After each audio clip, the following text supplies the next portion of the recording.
ഇന്നത്തെ ഞങ്ങളുടെ യാത്ര എന്ന് പറയുന്നത് പോണ്ടിച്ചേരിയിലേക്കാണ് കേട്ടോ. പോണ്ടിച്ചേരി എന്ന് പറയുന്നത് ഞങ്ങൾക്ക് ഏറ്റവും അടുത്തുള്ള ഒരു ടൗൺ ആണ്.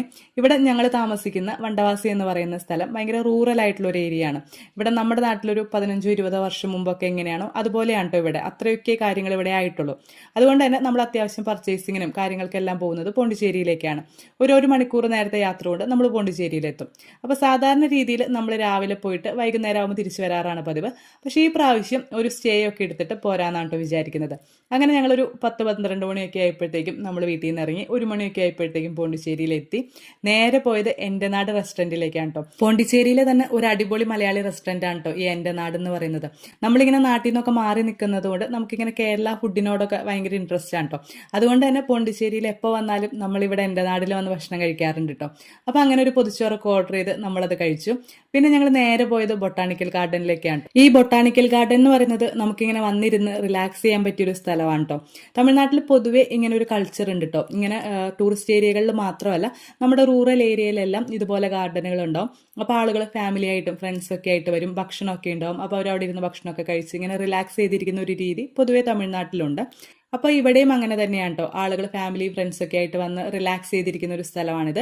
അതുപോലെ തന്നെ ഇവിടെ കുട്ടികൾക്കായിട്ടുള്ള ഒരു ചെറിയ പ്ലേ ഏരിയ ഉണ്ട്. പിന്നെ ഇവിടെ പുതിയതായിട്ട് വന്നേക്കുന്നതാണ് കേട്ടോ ഈ ടോയ് ട്രെയിൻ എന്ന് പറയുന്നത്. പണ്ട് ഇവിടെ ഉണ്ടായിരുന്നു, പിന്നെ അത് കേടായിട്ട് ഇങ്ങനെ മാറ്റിയിട്ടിരിക്കുകയായിരുന്നു. ഇപ്പോൾ പുതിയതായിട്ട് അവർ ഒരു ട്രെയിൻ ഇറക്കിയിട്ടുണ്ട്. ഇത് ഭയങ്കര രസമുള്ളൊരു പരിപാടിയാണ്. 10 രൂപയാണ് ടിക്കറ്റിന് ചാർജ് ചെയ്യുന്നത്. അപ്പോൾ നമ്മൾ ഇതിൽ കയറി ഇരുന്ന് കഴിഞ്ഞാൽ ഇവരിത് വെച്ചിട്ട് നമ്മളൊരു ചെറിയ റൗണ്ട് ഇങ്ങനെ കറക്കി കൊണ്ടുവരും. അപ്പോൾ ഇതിൻ്റെ ഇടയ്ക്കായിട്ട് ഒരു തുരങ്കമൊക്കെ ഉണ്ട് കേട്ടോ. അതിൽ കൂടെയൊക്കെ പാസ് ചെയ്തിട്ടാണ് പോകുന്നത്. രസമുള്ളൊരു പരിപാടിയാണ് കേട്ടോ അത്. പിന്നെ നിങ്ങൾക്ക് ഈ ഒരു ബൊട്ടാണിക്കൽ ഗാർഡൻ മുഴുവനായിട്ട് ചുറ്റി കാണണം എന്നുണ്ടെങ്കിൽ ഇവിടെ ബഗ്ഗി വെഹിക്കിൾസ് ഉണ്ട് കേട്ടോ. അപ്പോൾ അത് നമുക്ക് എടുത്തു കഴിഞ്ഞാൽ ഈ ഒരു ഗാർഡൻ മുഴുവനായിട്ട് കറങ്ങി കാണാനായിട്ട് പറ്റും. അങ്ങനെ കുറച്ച് നേരമൊക്കെ അവിടെ കറങ്ങിയിട്ട് ഞങ്ങൾ നേരെ ഹോട്ടലിലേക്ക് പോയിട്ടോ. ഞങ്ങൾ ഹോട്ടൽ എടുത്തിരുന്നത് ആരോവില്ലയുടെ തൊട്ടടുത്തായിരുന്നേ.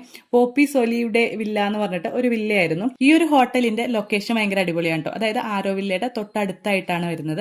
അതുകൊണ്ട് തന്നെ ടൗണിൽ നിന്ന് തിരക്കുകളിൽ നിന്നൊക്കെ മാറി കുറച്ച് സമാധാനപരമായിട്ടുള്ള ഒരു ഏരിയ ആണിത്. ഈ ഒരു ഹോട്ടലിൽ നിന്ന് പുറത്തിറങ്ങി കഴിഞ്ഞാൽ നമുക്കൊരു ഷോപ്പിംഗ് സ്ട്രീറ്റ് ഒക്കെ കാണാനായിട്ട് പറ്റും. ഈ ആരോവില്ല അടുത്തായത് കൊണ്ട് തന്നെ നിറയെ ഫോറിനേഴ്സ് ഒക്കെ വരുന്ന സ്ഥലമാണ്. അപ്പോൾ അതുകൊണ്ട് അവർക്ക് പറ്റുന്ന രീതിയിലുള്ള ഒരു ഷോപ്പിംഗ് സ്ട്രീറ്റുകളും കടകളൊക്കെയാണ് നമുക്ക് ഇവിടെ കാണാൻ പറ്റുന്നത്. പിന്നെ പോണ്ടിച്ചേരിയിലൊക്കെ നമ്മൾ ഹോട്ടൽ എടുക്കുമ്പോൾ ഒരു പ്രശ്നം എന്ന് പറയുന്നത് നമുക്ക് പാർക്കിംഗ് കിട്ടാനാണ് കേട്ടോ. പക്ഷേ ഇവിടെ നമുക്ക് ആവശ്യത്തിന് പാർക്കിംഗ് സൗകര്യങ്ങളെല്ലാം ഉണ്ട്. പിന്നെ ഇതിൻ്റെ ഉള്ളിലായിട്ട് ഇവർ ചെറിയൊരു ഗാർഡൻ സെറ്റ് ചെയ്ത് വെച്ചിട്ടുണ്ട് കേട്ടോ. നല്ല ഭംഗിയുള്ളൊരു ഏരിയ ആണിത്. അതുപോലെ തന്നെ കുറച്ച് ഗെയിമിംഗ് പരിപാടികളൊക്കെ ഇവിടെയുണ്ട്. പിന്നെ ഒരു പൂളും ഉണ്ട് കേട്ടോ ഇവിടെ. പിന്നെ ഞങ്ങൾ റൂമിലേക്ക് പോയിട്ടോ. ഇതൊരു പഴയ ഹോട്ടലാണ് കേട്ടോ. പുതിയ ഹോട്ടലൊന്നുമല്ല, കുറച്ച് പഴയ ഹോട്ടലാണ്. അങ്ങനെ റൂം തുറന്ന് കയറുമ്പോൾ ആദ്യം ഒരു വിസിറ്റിംഗ് ഏരിയ ആണ് കേട്ടോ. അവിടെ അവർ 1-2 സെറ്റിയും കാര്യങ്ങളൊക്കെ ഇട്ടിട്ടുണ്ട്. അത് കഴിഞ്ഞ് ബെഡ്റൂം ഉണ്ട്, പിന്നെ ഒരു ചെറിയ ബാൽക്കണി ഉണ്ട് കേട്ടോ. അപ്പോൾ അങ്ങനെയാണ് ഹോട്ടൽ റൂം വരുന്നത്. അപ്പോൾ അങ്ങനെ കുറച്ച് നേരമൊക്കെ അവിടെ ഇരുന്നിട്ട് പിന്നെ രാത്രിയൊക്കെ ആയി കഴിഞ്ഞപ്പോഴത്തേക്കും ഞങ്ങൾ പുറത്തേക്ക് ഇറങ്ങി കേട്ടോ. ഞങ്ങൾ ആദ്യം പോയത് പോണ്ടി മറീന ബീച്ചിലേക്കാണ് കേട്ടോ. ഈ പോണ്ടിച്ചേരിയുടെ ഒരു പ്രത്യേകത എന്ന് പറയുന്നത് ഇവിടെ നിറയെ ബീച്ചുകൾ ഉണ്ടെങ്കിലും ഓരോ ബീച്ചും ഓരോ പോലെയാണ് കേട്ടോ. എന്തെങ്കിലും ഒരു സ്പെഷ്യൽ ആയിട്ടുള്ള കാര്യം എല്ലാ ബീച്ചിലും ഉണ്ടാവാറുണ്ട് കേട്ടോ. അപ്പോൾ ഈ പോണ്ടി മരീനയുടെ ഒരു പ്രത്യേകത എന്ന് പറയുന്നത് ഇവിടെ വന്നു കഴിഞ്ഞാൽ നമുക്ക് വാട്ടർ സ്പോർട്സുകൾ നിറയുള്ള ഒരു ഏരിയ ആണ്. അതുപോലെ തന്നെ ബോട്ടിങ് കാര്യങ്ങളൊക്കെ ഇവിടെ വന്നാൽ നമുക്ക് ചെയ്യാൻ പറ്റും. പിന്നെ ഇവിടെ ഒരു ഫുഡ് കോർട്ട് ഉണ്ട് കേട്ടോ. അപ്പോൾ അവിടെ പോയി കഴിഞ്ഞാൽ ഫുഡ് സ്ട്രീറ്റ് പോലെ നിറയെ കടകളൊക്കെ ആയിട്ടുള്ള ഒരു ഏരിയ ഉണ്ട്. അപ്പോൾ അവിടെ നമുക്ക് നല്ല വെറൈറ്റി ഭക്ഷണമൊക്കെ കഴിക്കാം. അതുപോലെ തന്നെ ഇതിനടുത്തായിട്ട് ഒരു അഡ്വഞ്ചർ പാർക്കും ഉണ്ട് കേട്ടോ. അപ്പോൾ അങ്ങനെ ഇതുപോലുള്ള സാധനങ്ങളെല്ലാം ഒന്നിച്ച് കിട്ടുന്ന ഒരു സ്ഥലമാണ് പോണ്ടി മരീന ബീച്ച് എന്ന് പറയുന്നത്. അപ്പോൾ ഞങ്ങൾ ആദ്യം ഫുഡ് കോർട്ടിലേക്കാണ് പോയത്. അപ്പോൾ ഈ ഫുഡ് കോർട്ടിൻ്റെ അടുത്തായിട്ട് തന്നെ ഒരു ചെറിയ കിഡ്സിൻ്റെ പ്ലേ ഏരിയ ഉണ്ട്. അപ്പോൾ അവിടേക്ക് വന്ന് കയറി. ഇവിടുത്തെ ഫുഡ് കോർട്ട് ഭയങ്കര അടിപൊളിയാണ് കേട്ടോ. അതായത് ഇവിടെ നിറയെ കടകളാണ്. ഇവിടെ എല്ലാ ടൈപ്പ് ഭക്ഷണമൊക്കെ നമുക്ക് കിട്ടും. അതിരുന്ന് കഴിക്കാനുള്ള സൗകര്യം ഇവിടെ തന്നെ ഉണ്ട് കേട്ടോ. അപ്പോൾ ഞങ്ങൾ അവിടെ കൂടെ കുറേ നേരം തേരാപ്പാരയൊക്കെ നടന്ന് കുറേ എന്തൊക്കെയോ സാധനങ്ങളൊക്കെ മേടിച്ച് കഴിച്ച് അങ്ങനെ നടന്നു കേട്ടോ. പിന്നെ ഇതിൻ്റെ അടുത്തായിട്ട് തന്നെ ഒരു റെസ്റ്റോറൻറ്റ് ഉണ്ട്. അപ്പോൾ ഞങ്ങൾ ആ റെസ്റ്റോറൻറ്റിൽ പോയി. അവിടെ നമുക്ക് മേലെ ഇരുന്ന് ഇങ്ങനെ കടലൊക്കെ കണ്ട് ഭക്ഷണം കഴിക്കാനുള്ള ഒരു ഓപ്ഷൻ കിട്ടും. അപ്പോൾ അങ്ങനെ അവിടെ ഇരുന്ന് കുറച്ച് ഭക്ഷണമൊക്കെ കഴിച്ച് ഞങ്ങൾ അവിടെ നിന്ന് ഇറങ്ങി. പിന്നെ ഞങ്ങൾ നേരെ പോയത് റോക്ക് ബീച്ചിലേക്കാണ് കേട്ടോ. ഈ റോക്ക് ബീച്ചിൻ്റെ ഒരു പ്രത്യേകത എന്ന് പറയുന്നത് നമ്മൾ എപ്പോൾ വന്നാലും ഏത് പാതിരാത്രി വന്നാലും ഇവിടെ ആളുകൾ ഉണ്ടാവും കേട്ടോ. അതായത് ഞങ്ങളിവിടെ റോക്ക് ബീച്ചിൽ എത്തുമ്പോൾ സമയം 11 മണിയാണ്. ഇവിടെ നിന്ന് തിരിച്ചു പോയത് ഒരു 12-12:30 ഒക്കെ ആയപ്പോഴാണ്. പക്ഷേ ഈ സമയത്തെല്ലാം ഇവിടെ നിറയെ ആളുകളും തിരക്കും ഒക്കെ തന്നെയായിരുന്നു കേട്ടോ. അങ്ങനെ ഞങ്ങൾ കുറച്ച് നേരം കാറ്റൊക്കെ കൊണ്ട് അങ്ങനെ ഇരുന്ന് അവിടെ നിന്ന് ഇറങ്ങി. പിറ്റേ ദിവസം രാവിലെ എഴുന്നേറ്റ് അടുത്തുള്ളൊരു തട്ടുകടയിൽ നിന്ന് ദോശയും ചമ്മന്തി എല്ലാം കഴിച്ച് ഞങ്ങൾ നേരെ പോയത് സെനരിറ്റി ബീച്ചിലേക്കാണ് കേട്ടോ. ഈ സെനരിറ്റി ബീച്ചിൻ്റെ ഒരു പ്രത്യേകത എന്ന് പറയുന്നത് ഇത് സർഫിംഗ് ബീച്ചാണ്. ഇവിടെ ആളുകൾ സർഫിംഗ് പഠിപ്പിക്കുകയും ഒക്കെ ചെയ്യുന്ന ഒരു ബീച്ചാണ്. അപ്പോൾ ഈ ഒരു ബീച്ചിൽ രാവിലെ വന്നു കഴിഞ്ഞാൽ ഇതുപോലെ ആളുകൾ സർഫ് ചെയ്യുന്നത് കാണാനായിട്ടൊക്കെ പറ്റൂ കേട്ടോ.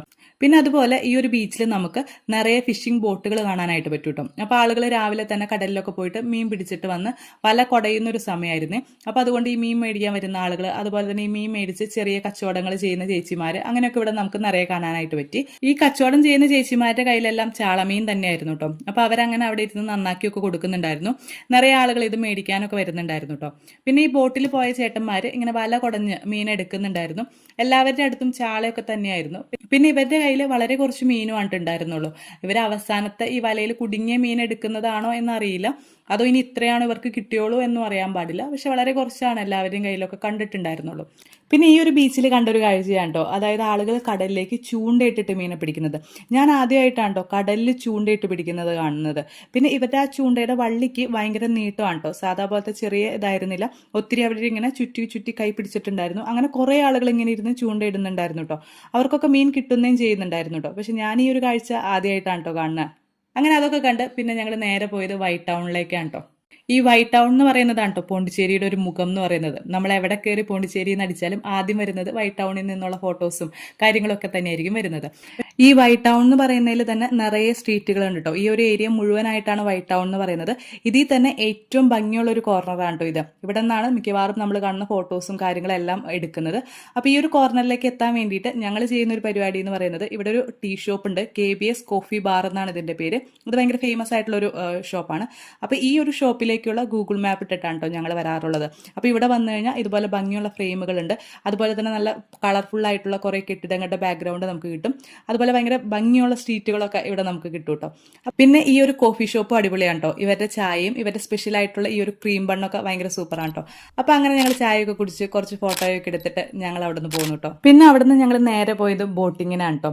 പോണ്ടിച്ചേരിയിൽ ബോട്ടിംഗ് എന്ന് പറഞ്ഞ മാംഗ്രൂവ് ബോട്ടിംഗ് ആണ് കേട്ടോ. അതായത് ഇങ്ങനെ കണ്ടൽക്കാടിൻ്റെ ഒക്കെ ഉള്ളിക്കൂടെ നമ്മൾ ബോട്ടിൽ കൊണ്ടുപോകുന്ന ഒരു പരിപാടിയാണ്. അത് ഏറ്റവും നന്നായിട്ട് നമുക്ക് കാണാൻ പറ്റുന്നത് പിച്ചാവരം എന്ന് പറയുന്ന സ്ഥലത്താണ്.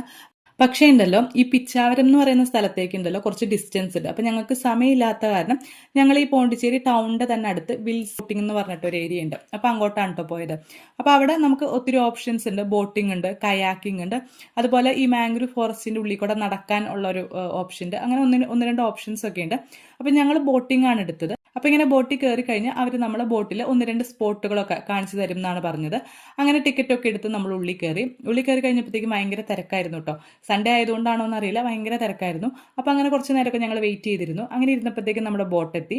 അങ്ങനെ ബോട്ടിൽ കയറി. അപ്പോൾ ഇവർ ആദ്യം നമ്മളെ കൊണ്ടുപോയത് മാംഗ്രൂവ് ഫോറസ്റ്റിലേക്കാണ് കേട്ടോ. ഈ മാംഗ്രൂവ് ഫോറസ്റ്റ് എന്ന് പറയുമ്പോൾ ഭയങ്കര വലിയൊരു കണ്ടൽക്കാടോ അങ്ങനെയൊന്നും ആയിരുന്നില്ല, ഭയങ്കര ഒരു ചെറിയ സെറ്റപ്പ് ആയിരുന്നു. പക്ഷെ കാണാൻ ഭംഗിയൊക്കെ ഉണ്ടായിരുന്നു കേട്ടോ. അപ്പോൾ ഇങ്ങനെ ഇവർ ഇതിൻ്റെ ഉള്ളിൽ കൂടെയൊക്കെ നമ്മളെ കൊണ്ടുപോകും. ഇടയ്ക്ക് ഇങ്ങനെ ബോട്ടൊക്കെ നിർത്തി നമുക്ക് ഫോട്ടോ എടുക്കാനും വീഡിയോ എടുക്കാനൊക്കെയുള്ള ഓപ്ഷൻ ഇവർ തരുന്നുണ്ട്. അപ്പം അങ്ങനെ കുറച്ച് നേരം ഇങ്ങനെ കണ്ടൽക്കാടിൻ്റെ ഉള്ളിൽ കൂടെയൊക്കെ നമ്മളെ കറക്കിയിട്ട് ഇവരെ നമ്മളെ രണ്ടാമത്തെ സ്പോട്ടിലേക്ക് കൊണ്ടുപോകും. രണ്ടാമത്തെ സ്പോട്ട് എന്ന് പറയുന്നത് പോണ്ടിച്ചേരിയുടെ ഹാർബറാണ് കാണിച്ചിരുന്നത്. ഇവിടെ ഇങ്ങനെ ഫിഷിംഗ് ബോട്ടുകളൊക്കെ നിറയെ നിർത്തിയിട്ടിരിക്കുന്നത് കാണാനായിട്ട് പറ്റും. അപ്പോൾ ഇവർ പറയുന്നത് ഇതാണ് പോണ്ടിച്ചേരിയിലെ ഏറ്റവും കോസ്റ്റ്ലി ആയിട്ടുള്ള ഫിഷിംഗ് ബോട്ട് എന്നാണ് പറയുന്നത്. 1 കോടി രൂപയാണ് ഈ ഒരു ബോട്ടിൻ്റെ വില പറയുന്നത്. അപ്പം അങ്ങനെ ഹാർബറൊക്കെ കഴിഞ്ഞ് കഴിഞ്ഞാൽ അതിൻ്റെ തൊട്ടടുത്തായിട്ട് നമുക്ക് കടൽ കാണാനായിട്ട് പറ്റും കേട്ടോ. അപ്പോൾ ഈ ചില ബോട്ട് ഓടിക്കുന്ന ആൾക്കാർ പറയും കുറച്ച് പൈസ എക്സ്ട്രാ കൊടുത്തു കഴിഞ്ഞാൽ കടലിൽ കൊണ്ടുപോകാമെന്ന് പറയും. പക്ഷെ നിങ്ങൾ ഒരിക്കലും അങ്ങനെ ഒരു റിസ്ക് എടുക്കരുത്. അതായത് ഞങ്ങൾ ഈ ബോട്ടിങ്ങിന് പോകുന്നതിൻ്റെ തൊട്ട് തലേ ദിവസം വേറൊരു ഏജൻസിക്കാർ ഇതുപോലെ ആളുകളെ ബോട്ടിൽ കൊണ്ടുപോയി. അപ്പോൾ ഈ ബോട്ട് ഓടിച്ചിരുന്ന ആൾ കടലിൻ്റെ അടുത്തെത്തി കഴിഞ്ഞപ്പോൾ കുറച്ച് പൈസ തരാണെങ്കിൽ കടലിൽ കൊണ്ടുപോകാമെന്ന് പറയുന്നു. അങ്ങനെ ഈ ആളുകൾ പൈസ കൊടുത്തു.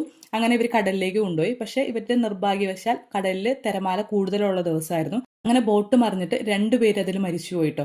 അപ്പോൾ അതുകൊണ്ട് ഇതുപോലുള്ള ഇല്ലീഗൽ ആയിട്ടുള്ള പരിപാടികളൊന്നും നിങ്ങൾ ചെയ്യാൻ നിൽക്കരുത്. പിന്നെ അടുത്ത സ്പോട്ട് എന്ന് പറയുന്നത് അരികമേടാണ് കേട്ടോ. അപ്പോൾ ഇവിടെ അരികമേടിൽ ഇവർ നമ്മൾ ബോട്ടിൽ നിന്ന് ഇറക്കി വിടും. അപ്പോൾ ഈ അരികമേട് എന്ന് പറയുന്നത് പണ്ടത്തെ പോർട്ടായിരുന്നു. ഇൻഡോ റോമൻ ട്രേഡിംഗ് സിറ്റി ഒക്കെ ആയിരുന്നു ഇത്.